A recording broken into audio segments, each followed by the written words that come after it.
Baik, kita mulai ya pembelajaran pada kali ini.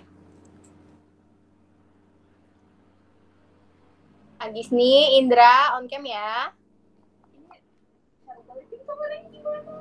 Ya Ibu udah. Oke. Sekarang kita mulai. Assalamualaikum warahmatullahi wabarakatuh semuanya. Waalaikumsalam warahmatullahi wabarakatuh, Bu.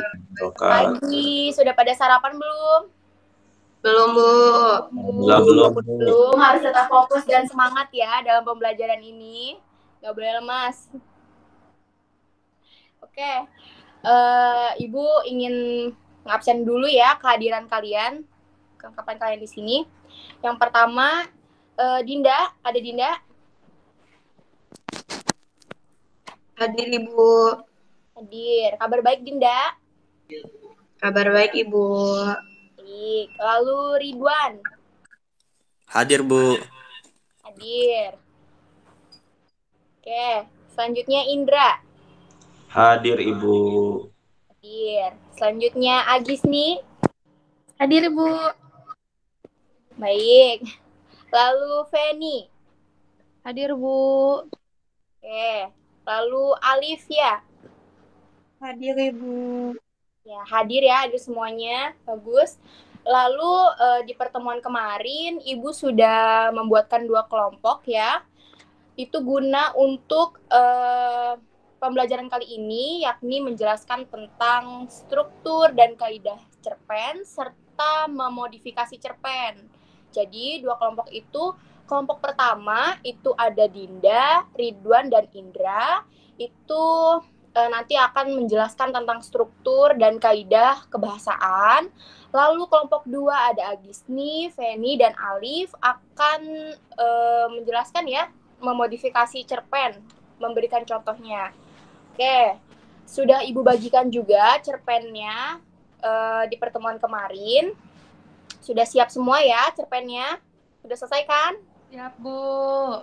Ya, sudah, untuk Bu. Lebih memahami ya, untuk kalian lebih memahami, sekarang kita akan membahas nih tentang cerpen ya. Apa sih itu cerpen?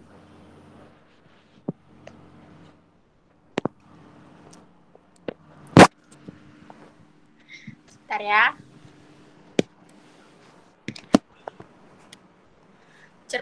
Cerpen itu adalah salah satu bentuk karya sastra berupa prosa yang menggambarkan suatu tokoh serta lingkungannya yang disertai dengan bermacam permasalahan yang menimpanya serta bagaimana solusi untuk memecahkan masalah tersebut. Lalu selanjutnya sini karena kita sudah memahami ya pengertian cerpen, kita akan membahas juga ciri-ciri dari cerpen. Apa sih ciri-cirinya? Yang pertama, tulisannya singkat, padat, dan jelas. Namanya juga cerpen, cerita pendek. Jadi katanya terdiri tidak lebih dari 10.000 kata. Karena harus dapat dibaca habis dalam sekali duduk. Maksudnya dalam sekali duduk itu, kita bacanya itu langsung kita membaca langsung selesai habis, tidak seperti membaca buku-buku yang lainnya atau novel ya, itu kan memerlukan beberapa hari. Lalu biasanya menceritakan tentang kehidupan sehari-hari dari tokoh. Nah, penokohannya sederhana dan tidak begitu mendalam. Jadi alurnya itu tunggal ataupun lurus. Maksudnya tunggal ataupun lurus, di situ masalah yang diceritakan itu merupakan masalah utamanya saja. Jadi tidak ada masalah-masalah yang lainnya. Jadi masalahnya utama. Nah, tokoh yang terkait ini biasanya mengalami konflik sampai menemukan solusinya. Jadi hanya satu dan diselesaikan saat itu juga dalam cerpen itu. Jadi tidak seperti series ya. Lalu penokohannya itu sederhana dan tidak begitu mendalam. Dan walaupun seperti itu, kita sebagai penulis cerpen harus memberikan kesan yang menyentuh bagi si pembacanya. Ya, itu kesulitannya nih dalam membuat cerpen ya. Walaupun pendek tapi harus jelas isinya. Lalu di sini ada struktur cerpen. Nah, ini yang nanti akan dibahas oleh kelompok 1 ya. di sini ada abstrak. Abstrak itu adalah ringkasan atau inti dari cerita pendek yang akan dikembangkan menjadi sebuah rangkaian peristiwa atau bisa juga sebagai gambaran awal dalam cerita. Nah, kalau abstrak ini itu bisa ada, bisa enggak ya, dalam setiap cerpen itu enggak setiap cerpen itu ada abstraknya. Tapi akan lebih baik lagi kalau ada abstraknya. Lalu orientasi itu berkaitan dengan waktu, suasana, dan tempat yang berkaitan dengan jalan cerita dari cerpen tersebut.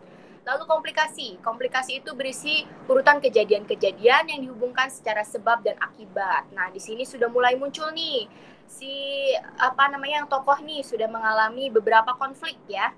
Nah, evaluasi itu adalah struktur konflik yang terjadi dan mengarah pada klimaks ya. Di sini tokoh tuh udah mulai mendapatkan penyelesaian dari konflik ini ya. Lalu resolusi. Nah, pada bagian resolusi, pengarang ini mulai mengungkapkan solusi yang dialami oleh si tokoh. Dan yang terakhir ada koda. Pada bagian koda, itu terdapat nilai ataupun pelajaran yang dapat diambil dari cerita pendek tersebut oleh para pembacanya. Nah, selain struktur dan ciri-ciri. Ya, tadi siapa? Saya, ya? Bu. Saya izin ke toilet sebentar, boleh nggak, Bu? Ya, boleh, Feni. Jangan pipis di situ Bu. ya. Ya, silakan. Nah, cerpen itu kita harus memperhatikan kaidah kebahasaannya ya. Walaupun singkat, jelas, padat, harus jelasnya tuh sampai ke kata-katanya, nggak boleh salah. Ya, bahasa yang digunakan itu tidak baku dan tidak formal, bisa menggunakan gaya bahasa perbandingan, pertentangan, pertautan maupun perulangan. Lalu memuat kata sifat yang mendeskripsikan pelaku seperti penampilan fisik, juga kepribadian tokoh yang diceritakan. Misalkan tokohnya Ridwan ya, ciri-ciri fisiknya gagah misalkan ya, gitu, pipinya cabi gitu ya. Lalu memuat kata keterangan untuk mendeskripsikan latar waktu dan suasana. Di situ maksudnya gini, di pagi hari yang cerah atau di hutan rimba yang adem gitu. Lalu selanjutnya ada menggunakan kalimat langsung dan juga tidak langsung untuk penulisan dalam percakapan di dalam cerpen. Bisa menggunakan gaya bahasa yang bersifat konotasi. Konotasi apa? Ada yang tahu nggak konotasi itu gimana? Murid, ada yang tahu ya? Nih, konotasi itu misalkan gini, di pucuk langit. Emang langit ada pucuknya. Maksudnya itu di atas langit yang paling atas gitu. Atau enggak mulut terminal tuh. Itu kan maksudnya ada ya maknanya ya, tapi nggak ada mulut ada terminal. Nah, ini dia nih cerpen yang sudah Ibu bagikan yang akan jelaskan nih struktur dan kaidah kebahasaannya oleh kelompok 1 ya, Dinda, Ridwan, dan Indra. Siap-siap ya. Ini dia cerpennya berjudul Akan Terus Bertahan. Ini Ibu mau ada yang membacakan nih, kalian semua ya, bukan cuma kelompok 1. Ibu ingin melihat nih bagaimana cara kalian membacanya, bagaimana cara kalian memperhatikan kaidah kebahasaan dan juga ini ya, titik komanya itu. Oke. Dimulai siapa ya? Paragraf pertama. Agisni deh, Agisni boleh. Silakan Agisni baca paragraf pertama di cerpen itu.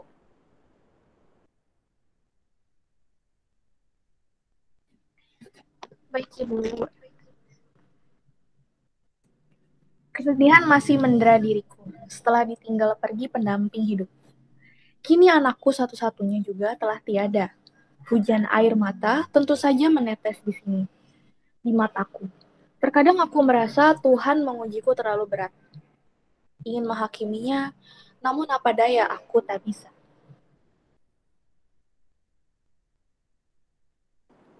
Bagus ya, Agisni, cara bacanya. Lalu selanjutnya, mau Dinda deh, Dinda. Paragraf kedua, silakan dibaca, Dinda. Sungguh aku tak sanggup memaki pencipta diriku yang telah menyelamatkanku dari sebuah insiden naas beberapa tahun yang lalu. Aku percaya ada hikmah dari semua ini. Aku sungguh percaya bahwa dia tidak akan menjahatiku. Ucapanku kepada batinku sendiri. Tak terasa ini sudah 40 hari kepergian istriku dan 7 hari kepergian anakku. Sedih dan duka itu tentu masih ada, namun menipis. Setipis kain tisu yang sering aku gunakan untuk menyeka air mata dan ingusku karena berduka.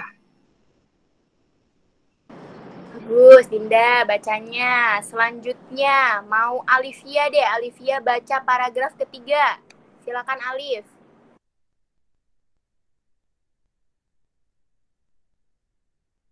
Tak pernah kupikirkan siapa yang akan menggantikan pendamping hidupku di dunia. Alif. Paragraf ketiga, yang namun aku sadar. Oh, maaf, Bu. Ya, Lihat X-nya, ada dibaca 3-nya ya. di situ, Bu. Ya, silakan baca. Namun aku sadar bahwa berduka terlalu lama tak ada gunanya. Menjalani hidup sekuat mungkin adalah solusi atau kekosongan dan kesedihanku ini. Ada pepatah yang bilang bahwa kesibukan bisa membuat kita lalai dari kesedihan dan keresahan hati kita. Dan ternyata itu benar. Kesibukan yang kujalani sebagai lawyer cukup menguras hati dan pikiran. Bayang-bayang sang pendamping hidup serta bayang-bayang sang anak tidak terlalu sering menghantuiku, membuat air mata menetes di mataku. Baik, Alif sudah cukup bagus ya, tapi tadi ada kata yang tertinggal ya. Lama tak akan ada gunanya, bukan tak ada gunanya aja. Terus adalah solusi atas kekosongan, bukan atau kekosongan. Ya, Alif, nanti dibacanya diperhatikan lagi. Lalu kayaknya sinyal saya deh, Bu. Saya baca atas, Bu, tadi. Oh iya, tak. Oh, berarti telinga saya yang ada gangguan ya. Lalu kalimat yang terakhir nih, paragraf yang terakhir. Feni udah kembali belum? Sudah, Ibu. Ya, udah lega kan? Nah, sekarang baca. Tak pernah kupikirkan siapa yang akan menggantikan pendamping hidupku di dunia ini. Yang aku pikirkan saat ini adalah bagaimana menjalani hidupku sebaik mungkin dan tidak larut dalam duka. Dan aku akan terus bertahan, terus menjalani hidupku hingga nanti aku menyusul anak dan kekasihku di sana. Seperti itu, Bu. Wah, sangat mendalami, Feni ya. Bagus-bagus. Lalu nih, kelompok 1, Dinda, Ridwan, dan juga Indra. Ibu sudah memberikan tugas ya. Waktu itu kalian menjelaskan nih struktur dan juga kaidah bahasa dari cerpen ini. Silakan, siapa yang mau menjelaskan pertama? Saya, Bu. Iya, silakan Dinda. Baik, jadi setelah kami bekerja kelompok, itu kami telah menentukan struktur cerpennya. Yang pertama itu, saya akan menjelaskan bagian abstraksi dan orientasi. Di bagian abstraksi ini, yaitu pada bagian kesedihan masih mendarah diriku. Setelah ditinggal pergi pendamping hidupku, kini anakku satu-satunya juga telah tiada. Hujan air mata tentu saja menetes di sini, di mataku. Nah, itu bagian abstraksi. Lalu yang kedua itu bagian orientasi. Itu pada bagian latar suasananya sedih. Terus latar waktunya kini sama serta 10 hari setelah si pendamping hidup wafat dan 7 hari setelah sang anak wafat. Selanjutnya akan dilanjutkan oleh Ridwan dan Indra. Silakan, siapa dulu? Ridwan, mungkin.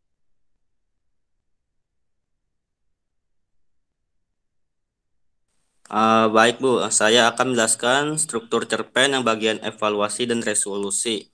Untuk bagian evaluasinya itu, pada bagian pengenalan konflik sudah ada sejak di awal paragraf, yakni saat sang tokoh kehilangan anak tercintanya, padahal sebelumnya dia telah ditinggalkan sang pendamping hidup. Alur ceritanya semakin berlanjut dan si tokoh ini pun mulai mencoba lebih tegar dalam menjalani hidup dan kedukaan yang dia rasakan. Kemudian di akhir cerita, si tokoh pun menentukan sikap hidupnya terhadap apa yang dialami. Lalu untuk resolusinya, si tokoh memutuskan untuk menjalani hidupnya dan mulai menyibukkan diri dengan bekerja sebagai layuter. Selain itu, si tokoh memutuskan untuk tidak mencari pendamping hidup lagi. Hal ini bisa dilihat pada kalimat-kalimat yang ada di paragraf akhir. Ya, melanjutkan dari Dinda sama Ridwan. Nah, untuk kodanya sendiri, yakni pesan yang hendak disampaikan pada cerpen tersebut adalah bahwa kita harus tetap tegar dalam menjalani hidup meski ditimpa kesedihan yang mendalam. Selain itu, cerpen di atas juga mengajarkan kita untuk tidak menyalahkan Tuhan saat terpuruk dan tetap setia kepada pasangan hidup kita. Dan yang terakhir, terkait dengan unsur kebahasaannya sendiri, cerpen itu intinya menggunakan bahasa sehari-hari pada umumnya gitu. Itu Bu. Sekian mungkin untuk dari kelompok kami gitu. Terima kasih Bu. Ya, bagus ya, kelompok 1 sudah memahami nih struktur dan juga kaidah bahasanya. Ya, Ibu anggap sudah paham. Kelompok 2 juga ya, sudah paham ya, sudah diberikan contohnya nih tadi cerpen dan juga penjelasannya. Selanjutnya kelompok 2 nih. Kelompok 2 di sini akan memodifikasi dan membuat cerpen. Wah, nih kita modifikasi dulu ya. Memodifikasi di sini tuh mengubah cerpen menjadi sebuah teks drama. Ibu sudah memberikan contoh cerpennya juga. Apakah kalian sudah mengubahnya menjadi teks drama? Sudah, Bu. Baik, sekarang siapa nih yang mau mempresentasikan ya? Presentasikan hasil modifikasi cerpen yang sudah dibuat. Ibu stop sharing nih ya. Kan.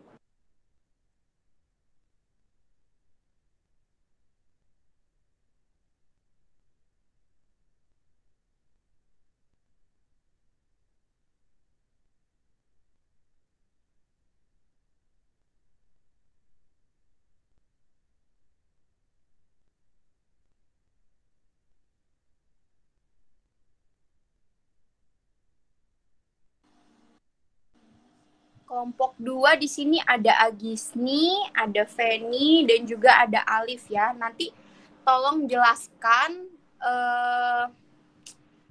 bagaimana sih cara kalian mengubah juga tuh ya, mengubah teks cerpen itu menjadi teks drama. Ya, silakan. Ibu persilakan nih, kelompok 2.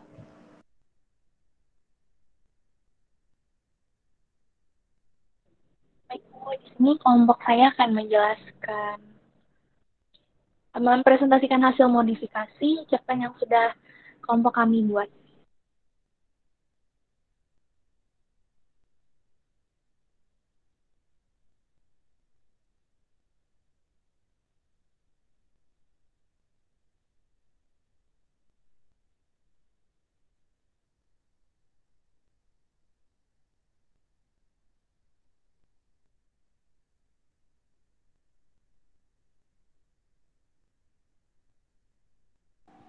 Ini kan teks cerpennya udah Ibu bagikan ya. Sekarang coba dibaca saja nih yang sudah diubah menjadi teks drama. Ini udah kalian baca semua kan teks cerpennya ya, kelompok 1 juga. Sudah, Ibu.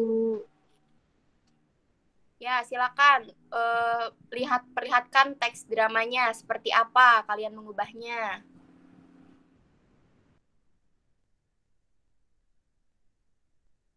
Ini langsung dibaca, Bu.